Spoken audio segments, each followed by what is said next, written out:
చూడండి, గలతీ పత్రికలో అపోస్తలుడైన పౌలు గారు 5వ అధ్యాయం మొదటి వచనంలో ఒక మాట చెప్తున్నారు. ఈ స్వాతంత్ర్యము అనుగ్రహించి క్రీస్తు మనలను స్వతంత్రులుగా చేసి ఉన్నాడు. కాబట్టి మీరు స్థిరముగా నిలిచి మరలా దాస్యమను కాడి క్రింద చిక్కుకొనకుడి. మీరు పొందిన స్వాతంత్ర్యాన్ని మీరు ఆనందించండి. ఆ స్వాతంత్ర్యములో మీరు నిలబడండి. అందులో నుంచి మీరు మరొక దానిలోకి తొలగిపోకుండా ఉండడానికి మీరు ఎంతో జాగ్రత్త పడండి అని చెప్తున్నారు. దేవునికి స్తోత్రం. కనుక దేవుడు మనకిచ్చినటువంటి ఈ పిలుపుకు తగినటువంటి వారిగా మనం నడవాల్సినటువంటి అవసరత ఉంది. ఇంకా మనం చూసినట్లయితే గలతీ పత్రిక 4వ అధ్యాయం 8, 9 వచనాలు మనం చదువుదాం. ఆ కాలమందైతే మీరు దేవుని ఎరగని వారు, నిజమునకు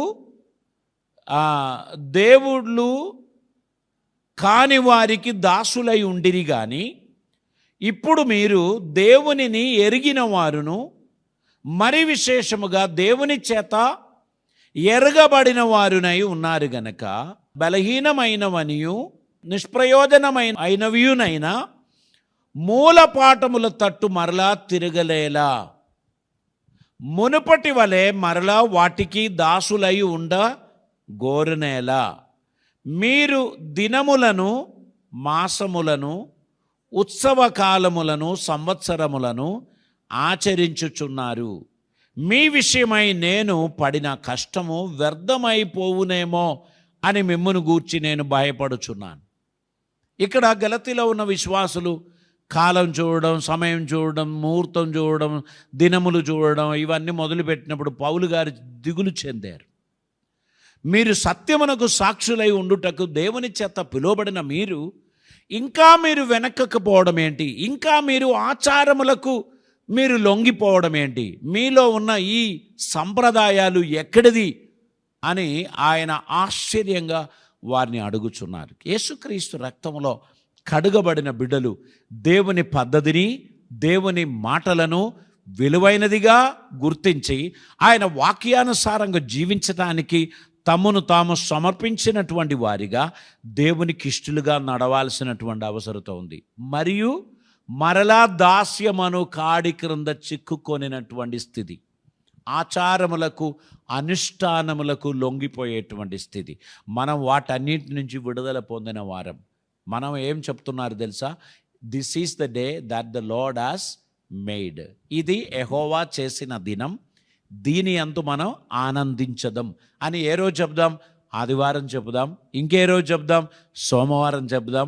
ఇంకే రోజు చెప్దాం? మంగళవారం చెప్దాం. బుధవారం చెప్దాం.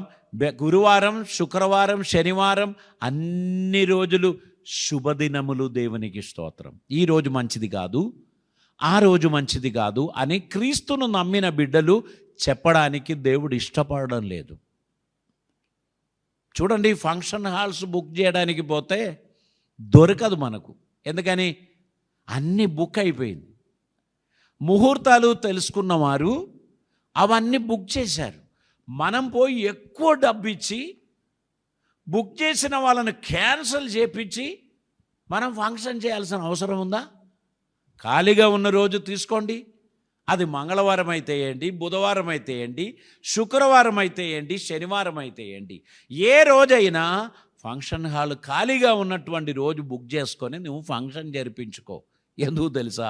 ఆ రోజు దేవుడు చేసిన శుభదినం. నువ్వు దేనికి భయపడుతున్నావు? సూర్యుని చూచి భయపడుతున్నావా? చంద్రుని చూచి భయపడుతున్నావా? నక్షత్రములను చూచి భయపడుతున్నావా? కాలములను గూర్చి భయపడుతున్నావా? ఇవన్నీ మూలపాఠములు అని పౌలు గారు చెప్తున్నారు. నువ్వు దేనికి భయపడనక్కర్లేదు. నీ రక్షకుడైన ప్రభు సర్వ సృష్టికి సృష్టికర్త అనేటువంటి మాట గుర్తించిన కొలది నీ విశ్వాసం వర్ధిల్లాలి, నీ ప్రేమ వర్ధిల్లాలి, నీకు దేవునిపై ఉన్న ఆ ఆత్మ గౌరవం వర్ధిల్లాలి, నీవు దేవునికి ఇష్టడిగా జీవించడానికి ఉన్న నీ సమర్పణ వర్ధిల్లాలి. అది మాత్రమే మన జీవితంలో చాలా అవసరమైనటువంటిది.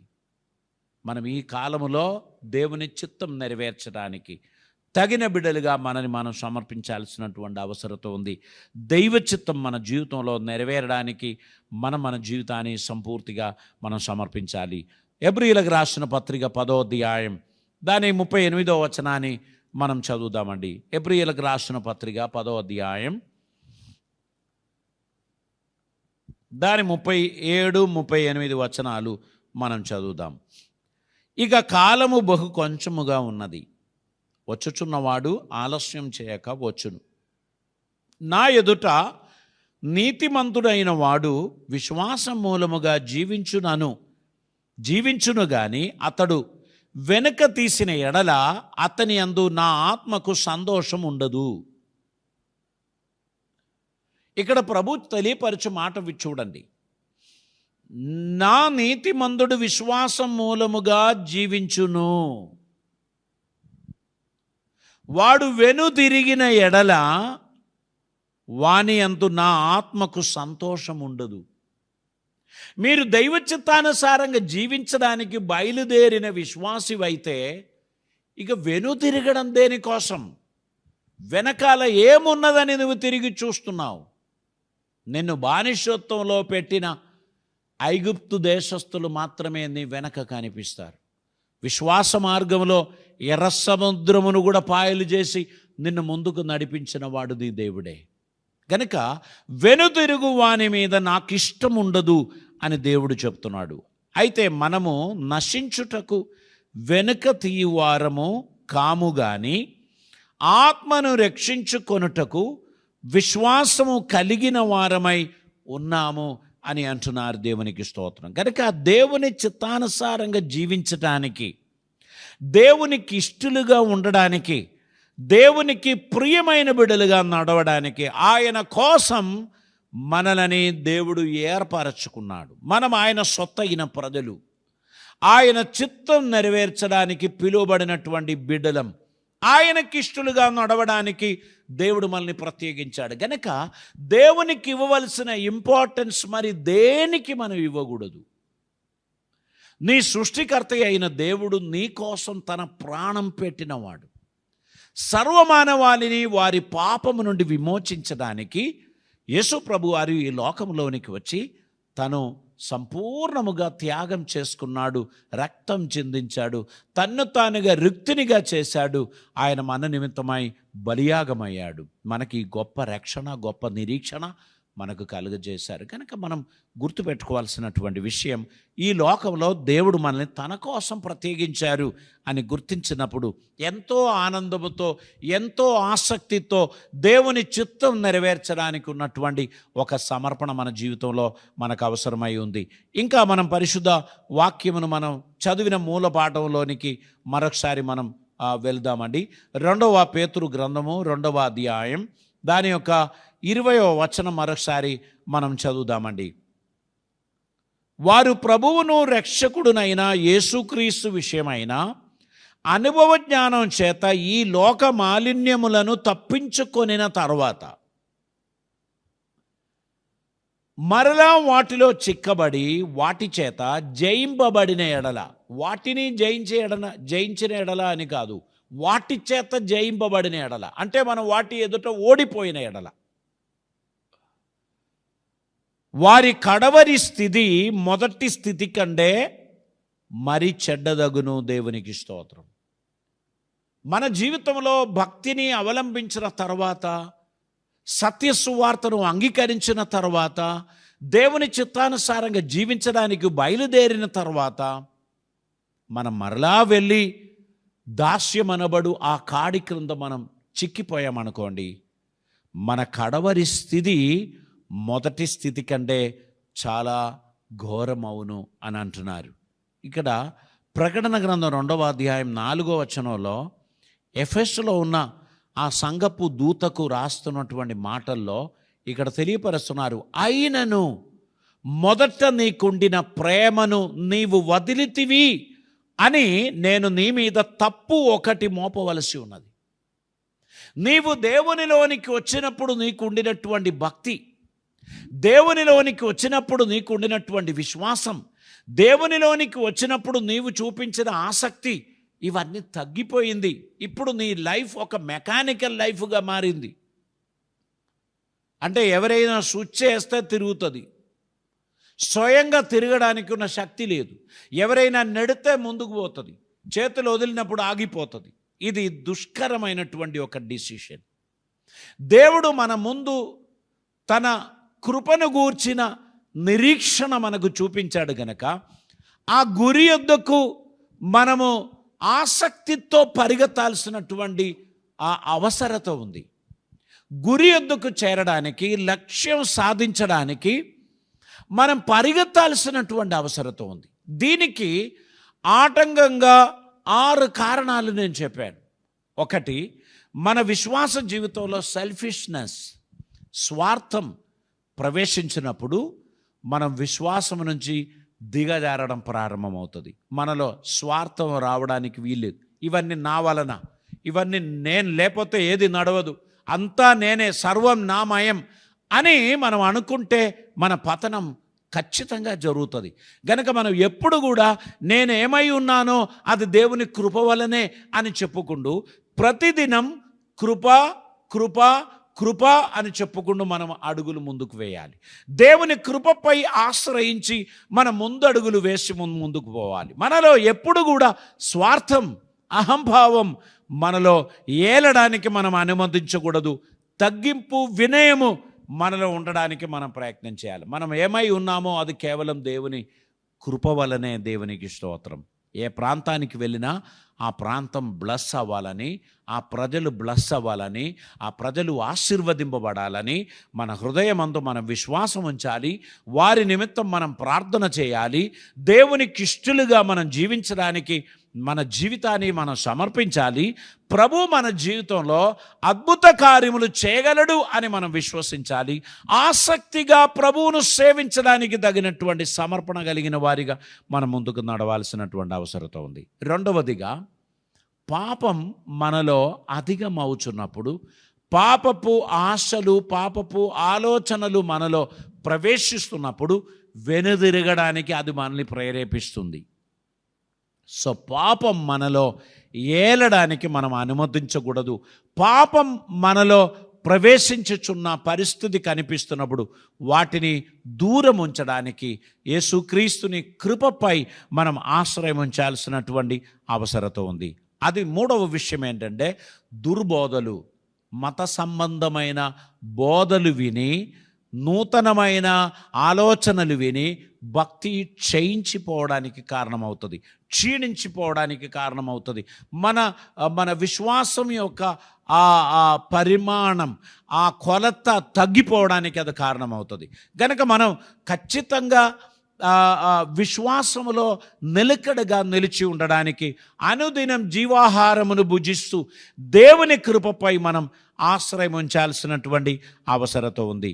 నాలుగవదిగా, మనము దేవుని రాజ్యానికి ప్రయోజనకరమైనటువంటి వారిగానే మనం నడవాలి. అన్ఫిట్గా మనం ఉండొద్దు. అంటే సగం అటు సగం ఇటు, కొన్నిసార్లు చేయాలని అనిపిస్తే కొన్నిసార్లు నిరుత్సాహం వచ్చేస్తుంది. అంటే మనం దేవుని రాజ్యానికి అన్ఫిట్ అయిపోతాం. అటువంటి స్థితి మన జీవితంలో కలగకూడదు. అప్పుడు మనం వెనుతిరగడం అనేది ఖచ్చితంగా జరుగుతుంది. మన ఆత్మీయ జీవితం క్రీస్తునందు పరిపోషింపబడడానికి మన జీవితాన్ని ప్రభు సన్నిధిలో మనం సమర్పించాలి. మనం పాత బానిసత్వంలో పోయి మళ్ళీ చిక్కిపోవద్దు. దాస్యం అనబడు కాడి క్రింద చిక్కుకొనకుండా ఉండడానికి బహు జాగ్రత్త కలిగిన వారిగా మనం నడవాల్సినటువంటి అవసరత ఉంది. అది మాత్రమే కాదు, దేవుడు అంటున్నాడు, వెనుదిరిగిన వాని మీద నాకు ఇష్టం ఉండదు. సో దేవునికి ఇష్టలుగా ఉండడానికి మనం ప్రయత్నించాలే కానీ దేవుని విరోధాన్ని సంపాదించడానికి మనం ప్రయత్నం చేయకూడదు. దేవుడు అసహించినట్లు మనం జీవించకూడదు. ప్రభు చెప్పాడు, నువ్వు వెచ్చగా ఉంటే బాగుండు, లేదా చల్లగా ఉన్నా బాగుండు. నీవు నులివెచ్చని స్థితిలో ఉన్నందుకు నేను నిన్ను నా నోటి నుంచి ఉమ్మివేస్తానని దేవుడు చెప్పాడు. అంటే అటు వెచ్చగా లేదు, ఇటు చల్లగా లేదు. ఆ స్థితి దేవుడు ఇష్టపడడం లేదు. మనం దేవునిని సేవించడానికి బయలుదేరితే, దేవుని చిత్తం నెరవేర్చడానికి బయలుదేరితే, దిస్ ఈజ్ మై ప్రివిలేజ్, ఇది నా భాగ్యం, దేవుడు నాకు ఇచ్చిన గొప్ప ధన్యత అనేటువంటి ఆలోచనతో దేవుని కార్యములు ముందుకు జరిగిస్తూ మనం పోవాలి. మరలా మనం వెనుదిరగడానికి ప్రయత్నం చేస్తే వాని మీద నాకు ఇష్టం ఉండదు అని ప్రభు చెప్పుచున్నారు. ప్రకటన గ్రంథం 2వ అధ్యాయం 4వ వచనంలో ఒక్క తప్పు నీ మీద మోపవలసి ఉంది. అదేంటి? మొదట నీకుండిన ప్రేమ నీవు వదిలిపెట్టావు, మొదట నీకుండిన ప్రేమ విడిచిపెట్టావు, నీలో ఉన్న ప్రేమ చల్లారింది, నీలో ఉన్న ఆసక్తి చల్లారింది, నువ్వు నాకు ఎంతో దూరంగా నడుస్తున్నావు అని దేవుడు అనుకుంటున్నాడు. ఈ స్థితి నుంచి మనం విడుదల పొందడానికి మన జీవితాన్ని ప్రభు సన్నిధిలో సమర్పిద్దాం, తల్లు వంచుదాం, మన పొరపాట్లు ఒప్పుకుందాం, మనం అందరం కలిసి ప్రార్థన చేద్దాం. పరిశుద్ధుడైన తండ్రి, కృపామేడువైన దేవా, నీకు వందనాలు. మాకు అనుగ్రహించిన దివ్యమైన రక్షణ చాలా విలువైనది, అమూల్యమైనది. దానికోసం మేమేమీ ధర చెల్లించలేదు ప్రభువా. నీవు పరలోకము నుండి దిగివచ్చి మా పాపముల పరిష్కారము కొరకు ధర చెల్లించి మమ్మల్ని రక్షించి కరుణించి మమ్మల్ని నీ ప్రియ కుమారులుగా కుమార్తెలుగా మార్చారు. మాకిచ్చిన గొప్ప ధన్యత కొరకు వందనాలు. ఇదిగో ప్రభువా, ఈ భక్తిని, ఈ ప్రేమను విడిచిపెట్టకుండా చివరిదాకా నీ చిత్తం నెరవేర్చి బిడ్డలుగా నీ అడుగు జాడలో మేము నడవడానికి సహాయం చేయమని, నీ కృపలతో మమ్మల్ని నింపుమని, అద్భుత కార్యములు మా జీవితంలో జరిగించుమని, ధారాళమైన కృపల చేత మమ్మల్ని నడిపించుమని, నీ సన్నిధి, నీ కృప మాకు అనుగ్రహించి మమ్మల్ని మీరు వాడుకొనమని, కృప చేత మమ్మల్ని ఆదరించమని ప్రార్థిస్తున్నాం.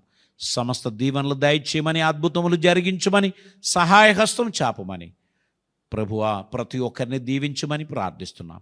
అనుదినం నీ అడుగు జాడలో నడుచుకుంటూ నీ చిత్తం నెరవేర్చడానికి తగిన ధన్యత మాకందరికీ దయచేయమని, మాలో ఉన్న అవిశ్వాసం, మాలో ఉన్న అధైర్యం, మాలో ఉన్న ఆ విసుగుతనం, మాలో ఉన్న ఆ విశ్వాస లోపం క్షమించుమని, అవి తీసివేయమని, నీ ఆత్మ ద్వారా బలపరచబడిన వారిగా, విశ్వాసంలో ఆసక్తి కలిగిన వారిగా ముందుకు నడవడానికి కృప చూపుమని, మమ్మల్ని ఆదరించి కరుణించుమని, కృప చూపమని, ప్రతి ఒక్కరిని విశ్వాసములో బలపరచుమని, నీకు ప్రియమైన బిడ్డలుగా అందరిని నిలబెట్టుమని యేసయ్య పవిత్ర నామమున అడిగి ప్రార్థిస్తూ ఉంటున్నాం పరమ తండ్రి. ఆమేన్. పరమ తండ్రి అయిన దేవుని ప్రేమయు, ప్రియకుమారుడైన యేసుక్రీస్తు వారి కృపయు, పరిశుద్ధాత్మ దేవుని అన్యోన్య సహవాసము, సమాధానము మనతోను ప్రార్థించిన ప్రతి అంశములతో ఇప్పుడు ఎల్లప్పుడూ ప్రభువచ్చు పర్యంతం సదాకాలము తోడై ఉందునే గాక.